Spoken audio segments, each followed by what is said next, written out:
Pastor, how loved do you feel? By Elise Harboldt, read by the author. The most meaningful text message I have ever received came from my friend Marie. After befriending Marie, I invited her to church. To my surprise, she started coming, even though she's not a Christian. After several visits, Marie texted me to express her gratitude. One sentence in particular jumped out at me. She said, "I've never felt loved like this before." I sat stunned, eyes tearing up. It made me wonder, what if Adventist churches everywhere were known for helping people feel more loved than they ever had before? Then my thoughts turned to the need for God's workers to feel loved. I am convinced that in order to effectively share God's love, we need to consistently experience it, both from God and from others. I learned this lesson the hard way, trying to balance ministry with untreated depression and addiction. I started working for the church when I was 22. I was struggling with binge eating and bulimia. I knew I needed help, but assumed people would be disgusted if they knew.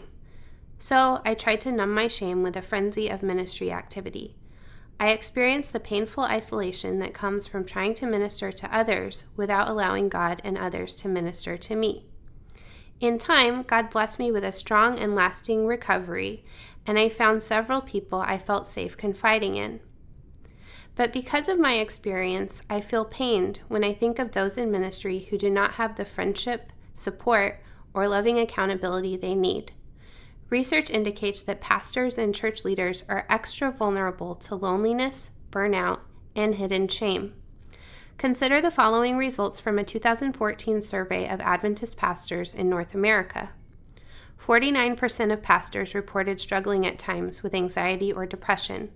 2/3 of pastors felt they didn't have enough time to spend with family or friends. The majority of pastors reported stress that they did not have anyone in whom to confide. Over 1/3 of pastors reported struggling with media addiction.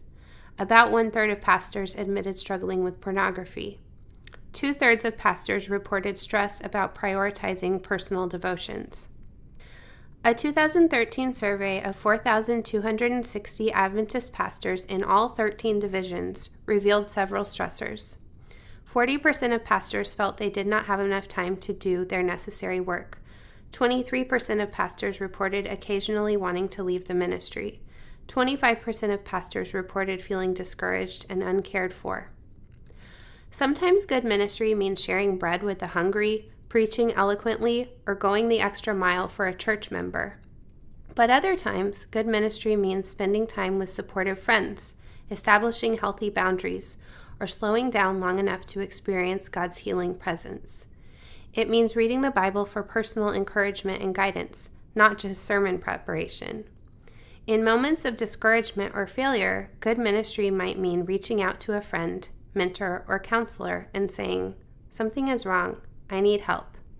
Today, intentionally prioritize your own spiritual and emotional health.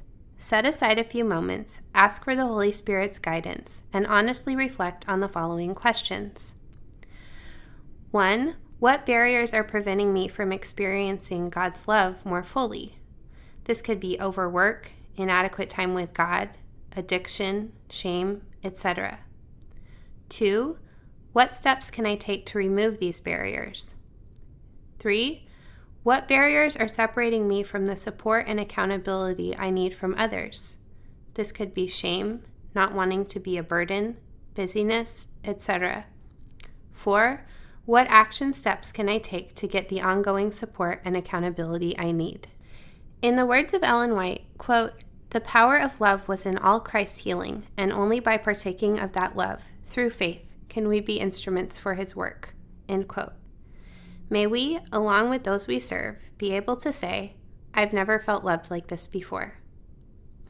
For bibliographical references on this article and for much more content for pastors and church leaders, please visit ministrymagazine.org.